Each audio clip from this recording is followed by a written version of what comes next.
Jesus never asks us to give up something without the substitution of something better. He offered himself as a sacrifice in place of the sacrifice of animals, a once and for all sacrifice, and one that cost us nothing and God everything. Now once, at the consummation of ages, he has been manifested to put away sin by the sacrifice of himself. Hebrews 9:26. Welcome back, guys. Today we're hopping back into Esther 1, and we will be going through verses 13 to 22. When we left off, Ahasuerus, also known as Xerxes, was at the tail end of throwing a ridiculously long and lavish party, and inviting his queen to come show off her beauty to all his guests. She refused, rightly so, I think, even though it was at the command of the king, which would have been a really bad thing to ignore. Poor Vashti. Anyway, she doesn't show up, and the king, well, let's just say he's not happy.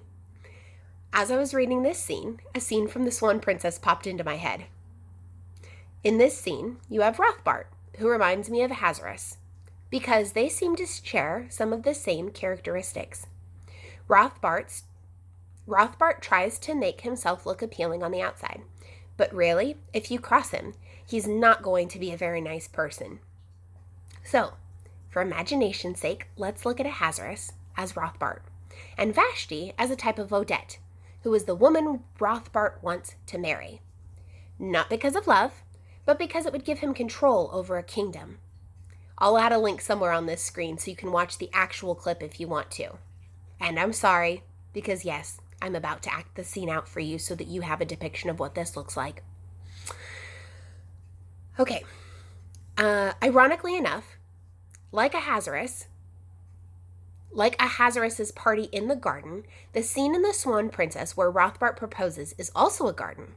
And he shows up in armor, kind of like a king would, if he were possibly going to war. Here we go. Every night you ask the same question, and every night I give you the same answer. Don't! I'll die first. You know, you're really starting to bug me. I would think you'd be used to it by now. That's it. Just keep pushing it. But someday I'm gonna boil over. Here's an idea. Take the pot off the fire. Stop letting people's no be a reason for your anger to grow. Or your spiritual life, or anything else that's good. Stop using it as an excuse. Buck up. Have some courage. Do something useful. Anything useful. Follow God's wisdom. It's not that hard. Okay, it is hard.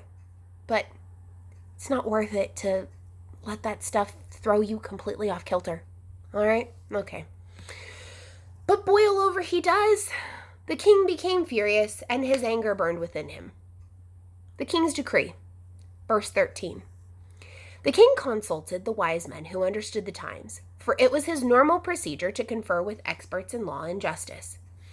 In Proverbs 15:22, in the New King James Version, it says that without counsel, plans go awry. But in the multitude of counselors, they are established. And in Proverbs 24:6, it says, for by wise counsel, you will wage your own war, and in a multitude of counselors there is safety. John Gill's exposition of the Bible says this, for by wise counsel thou shalt make thy war. Counsel, as well as strength, is necessary for war.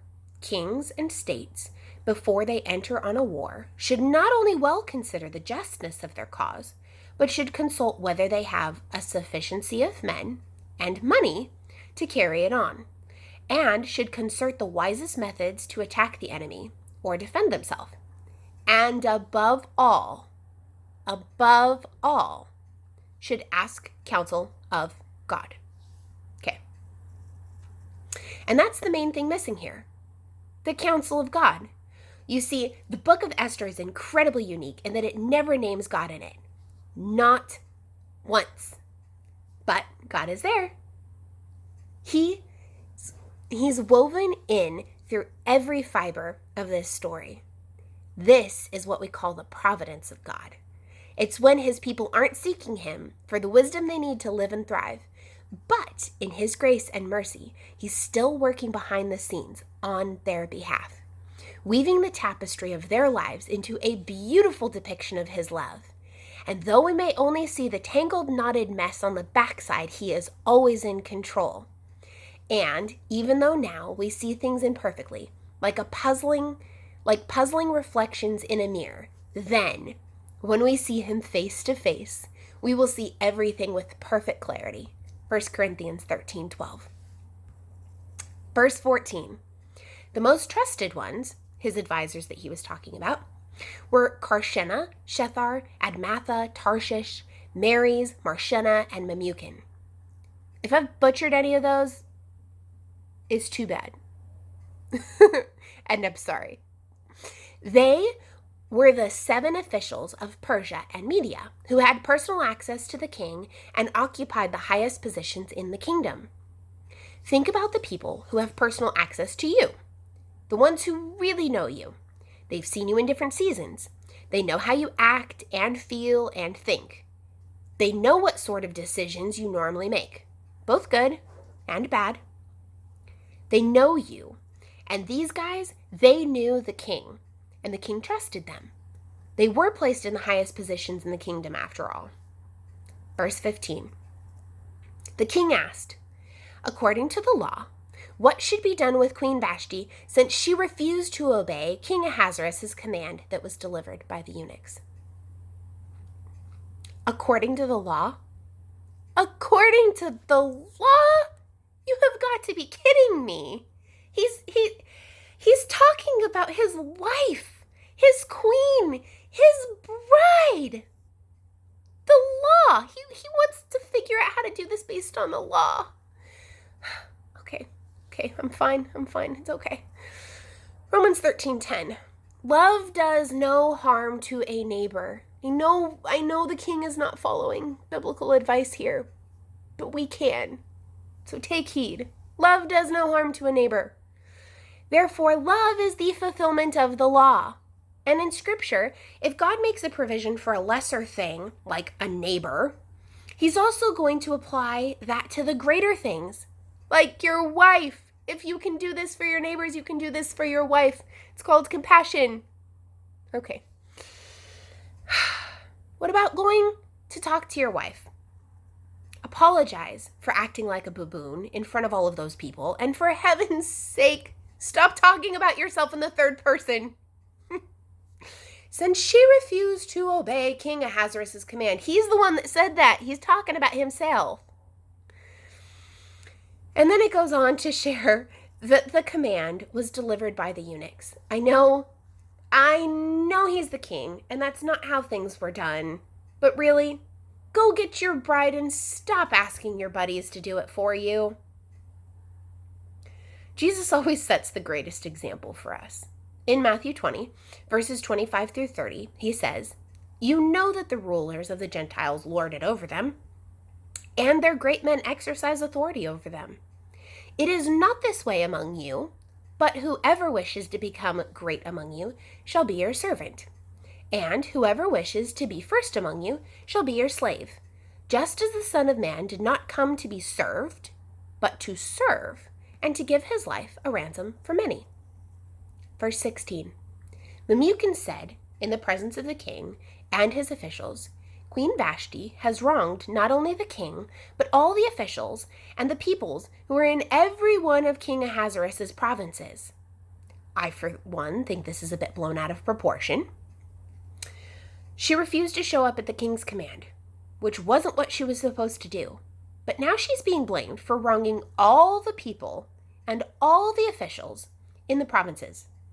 Talk about things escalating fast. My gosh.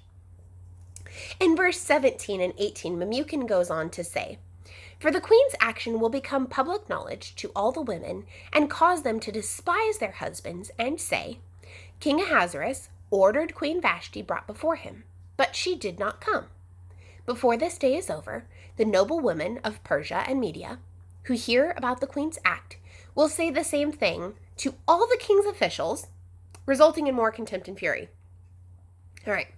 Basically, according to Memucan, as soon as the women in the kingdom find out the queen didn't do everything the king wanted her to do, all the other wives in the area were going to get the idea that disobedience was acceptable, and they would start disobeying their husbands at home, and that would create anarchy in the kingdom. I have a few problems with this. One, it starts with a lack of a godly viewpoint. If they had been walking with the Lord, and the people of the land had been also, they weren't, but follow with me, then they could have been walking in the wisdom of Ephesians 5:21 through 33. Submit to one another out of reverence for Christ. That's easy enough. Well, again, it's not always easy, but it's doable, and it's wise when we do. Okay. Submit to one another out of reverence for Christ. Wives, submit to your husbands as to the Lord. For the husband is the head of the wife, as Christ is the head of the church, his body, of which he is the Savior. Now, as the church submits to Christ, so also wives should submit to their husbands in everything. Husbands, love your wives, just as Christ loved the church, and gave himself up for her, to sanctify her, cleansing her by the washing with water through the word, and to present her to himself as a glorious church, without stain or wrinkle or any such blemish, but holy and blameless. In the same way, husbands ought to love their wives as their own bodies. He who loves his wife loves himself. Indeed, no one ever hated his own body, but he nourishes and cherishes it, just as Christ does the church. For we are members of his body. For this reason, a man will leave his father and mother and be united to his wife, and the two will become one flesh. This mystery is profound, but I am speaking about Christ and the church. Nevertheless, each one of you must love his wife as he loves himself, and the wife must respect the husband. Ahasuerus, as the head, should have done a better job of leading in his own marriage. He was always putting himself first and trying to dominate the kingdom for his own pleasure and his own power. 1 Timothy 3, verse 4, makes it clear that an overseer must manage his own household well and keep his children under control, with complete dignity. I definitely don't think Ahasuerus could say that he was able to maintain his household with complete dignity. Just 13 verses in, and he's already made some extremely undignified decisions. 1 Timothy 3, verse 5 goes on to say, "For if someone does not know how to manage his own household, how can he care for the church of God? Or, in Ahasuerus' case, how can one manage an entire kingdom and all its people if he cannot first manage his home and his life with his wife?" But the king doesn't choose to take responsibility for his actions. Instead, he chooses to point fingers at Vashti for her disobedience. It's the blame game, and it's not a new one. In Genesis 3:11 and verse 12, God says, "Have you eaten from the tree from which I commanded you not to eat?" And the man answered, "The woman whom you gave me," blaming her and God, "she gave me the fruit from the tree, and I ate it." Once again, it's not my fault. She made me do it. Not taking responsibility for his role as protector. And don't think I'm trying to make it sound like the women were not at all responsible for their actions, because they are. The wife must respect her husband. But respect does not mean following everything that the man tells her to do. We are responsible for our own actions, and we cannot base our actions off the actions of others, no matter how good or bad their decisions are. We need to make our decisions off of the wisdom that God gives us. Verse 19. And here is where things go from bad to worse for Queen Vashti. If it meets the king's approval, again, we're going back to what Memucan is telling her, or telling the king that he is presenting here. If it meets the king's approval, he should personally issue a royal decree. Again with the decrees. Let it be recorded in the laws of Persia and Media so that it cannot be revoked. Or so that there's never a chance for Vashti to obtain mercy for this decision that she has made. Vashti is not to enter King Ahasuerus' presence, and her royal position is to be given to another woman who is more worthy than she. More worthy than she. By birth, Vashti was a Persian princess, possessing, along with her regal bearing, an extraordinarily fragile beauty. Although her husband was a king who reigned from India even unto Ethiopia over 127 provinces, her self-respect and high character meant more to her than her husband's vast realm. Rather than cater to the vanity and sensuality of drunkards, she courageously sacrificed a kingdom.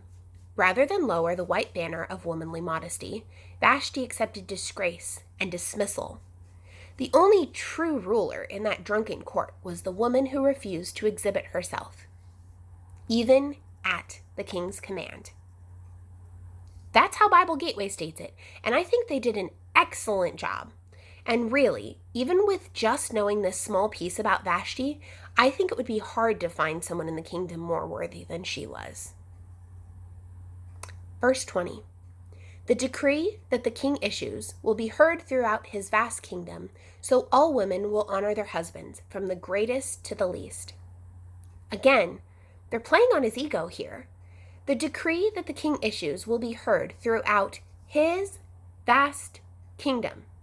His vast kingdom. So all the women will honor their husbands. More like fear that if they don't bow down to their every whim or disgraceful request, that they'll find themselves divorced and cast out. Verse 21 and 22. The king and his counselors approved the proposal, and he followed Memucan's advice. He sent letters to all the royal provinces, to each province in its own script, and to each ethnic group in its own language, that every man should be master of his own house and speak in the language of his own people. Now remember, Ahasuerus was ruler over 127 provinces, and they didn't have the internet or Google Translate back then. So this decree would have had many people stop whatever royal kingdom work they were doing to get this accomplished. They would have had to have a translator for each letter that needed to be written in a different language, and then multiple scribes to write the letters over and over to be sent to each and every province. Not to mention the people that would have to be sent out to deliver the decree. This would have taken up valuable time and resources. This is true of all sin. It costs us far more than it ever would have if we had gone down the right path to begin with. So, here's where I'm going to wrap things up for today. The furious king has banished his bride, and all of his kingdom knows about it. His advisors are probably feeling pretty smug about it, and King Ahasuerus still has a major battle to put the finishing touches on in the midst of this whole debacle. Will he win? Will he regret his wine-filled decision to dismiss his beautiful bride? I'll tell you all about that next time. But until then, I would highly recommend clicking on this link somewhere on the screen again. It will take you to BibleGateway.com, where they will give you an extremely good look at Queen Vashti's life and the courage behind her decision. Okay, guys, until next time, keep living lives filled with wisdom, courage, and grace, deserving of royalty, because you were bought and paid for by the blood of the greatest King, King Jesus. And if you don't have a personal relationship with him, feel free to reach out to me. I'd love to introduce you to the one who loves you more than anyone else ever could. I love you guys. Bye.